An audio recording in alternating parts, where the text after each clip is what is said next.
To another exciting episode of Castle Title TV. I am your host, David Kramer, President and General Counsel of Castle Title, and I know I've been gone for a while. I truly have missed you. I was away in Las Vegas on vacation, doing a little bit of rest and relaxation, playing a lot of poker. Everybody's got their vices, and poker happens to be one of my many vices. But there's a lot going on, and I wanted to talk to you about some of the exciting things that are happening in the world, in Castle Title. First of all, congratulations to the New Orleans Saints. What a fantastic Super Bowl. Probably the most exciting Super Bowl since the Rams and the Titans. Being in Baltimore, I absolutely hate the Colts. I think what they did was so wrong, and I could not be any happier with the way things turned out, us getting the Ravens. Fantastic organization, class act, a very welcome addition to our fantastic city. And although I love Peyton Manning as a quarterback, I think he is one of the best, if not the best player in football today. And I think he will continue to be the best player in football for many more seasons to come. And I think his accomplishments are unprecedented and speak for themselves. Though frankly, I'll always be a Johnny Unitas fan, number 19, always greater than number 18. But hats off to the Saints. I think Drew Brees really put on an amazing show yesterday. It was a complete team effort.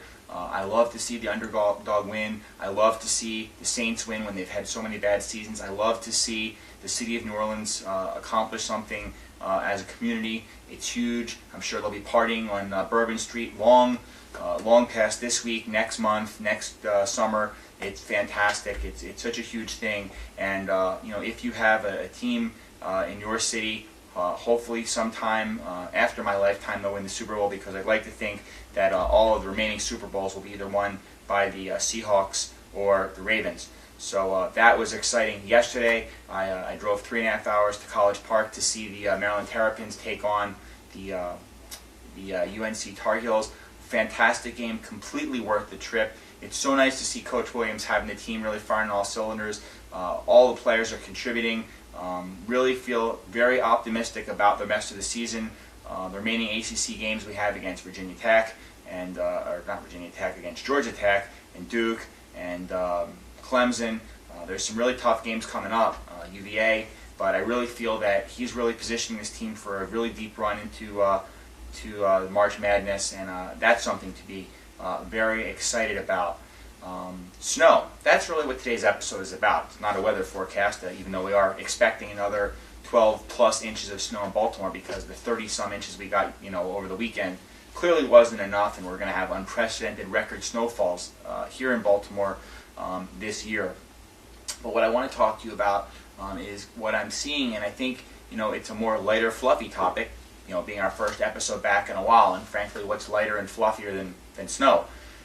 Here's what I want to talk about, and it's something to think about. A lot of times, I'll say tragedies or dramatic events will affect us, whether it's hurricanes or natural disasters, 9/11, some really horrible things happen, and you see the community pull together, and you see people, have a renewed sense of optimism and sense of caring and community and brotherhood and caring about their fellow man, and I think that's wonderful.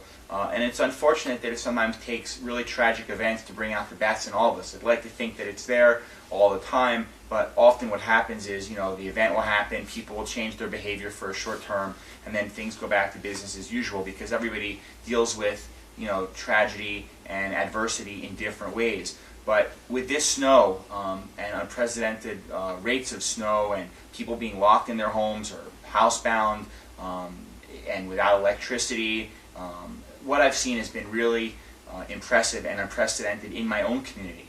I've seen neighbors, shoveling snow, neighbors making sure that elderly and older neighbors, senior citizens, were taken care of, that they had a place to stay, that they were warm. I've seen people, that were without electricity, because unfortunately in Baltimore a lot of people have lost electricity. I've seen a lot of people offering their homes and opening up their homes to other families to ensure that they not only have a place to stay, but a place to stay that's warm. And it's certainly bad enough being trapped in your home, not being able to leave because there's snow piled up, you can't open your front door, and even if you could, there's 30-some inches of snow outside that prevents you from driving anywhere, makes walking uncommonly difficult. And to see people, band together to help one another is great. And I really would love to see and invite you to kind of think about these things, because I don't think necessarily you have to have a horrible snowstorm to get your neighborhood together for a potluck dinner, and yet that's the kind of thing that people are seeing all over Baltimore right now. What happens in April? Do it in April, because it's nice to band together. It's nice to know that you're living amongst people who care about you, that are living amongst people who are concerned about you, and generally looking out for your well-being. And sometimes, it might take a little bit of extra time to shovel your neighbor's walk.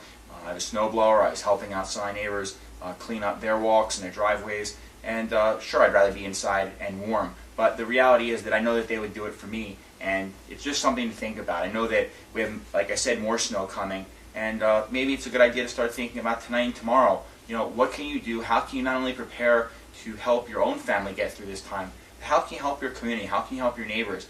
How can you help the guy living next door to you? Maybe it's watch their kids for a little while so they can have a break and relax.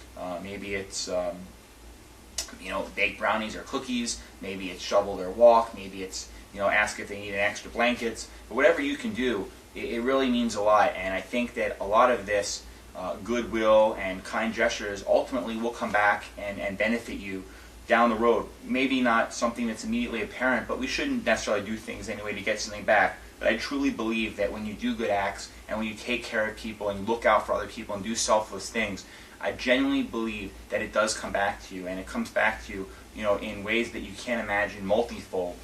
And ultimately, the feelings that you get are feelings of goodwill and good gesture. Ultimately, really worth more than anything that anybody could give you. Just, feeling good is just the best, and it's something you can't buy, and it's something that you just kind of earn by doing. And I think it inspires other people to do, and ultimately makes the whole community better, and that's really what it's all about. So, I'd like you to put that out there, and kind of all over the place today. But that's what I'm thinking about is, how we can be better as a community, how we can be better neighbors, how we can look out for one another, because really that's what it's all about. All we have is one another and this big global family that we're all part of. So with that, I will stop going all over the map. I will invite you to keep the comments coming. So many people have emailed me, called me, posted things about the desire, for me to keep doing this, and it's just so humbling. It's so gratifying, and unfortunately, I've just had so many things kind of come up. But I'm back. I'm committed to doing this. I truly believe in this Castle Title TV community. I believe in what I'm doing. I enjoy it. I find it very rewarding, so I'm back, and I'm going to do it for you, do it for me. So keep the comments coming. Keep getting your friends to sign up for the email list. The email list actually keeps growing. The less episodes I put out, the more people sign up. So I think, right then and there is a sign that, we're making a difference. And it's not just me, it's we. This is a community, and this is something I'm really proud to be part of. I'm proud to have you part of. So with that, until next time, we'll see you.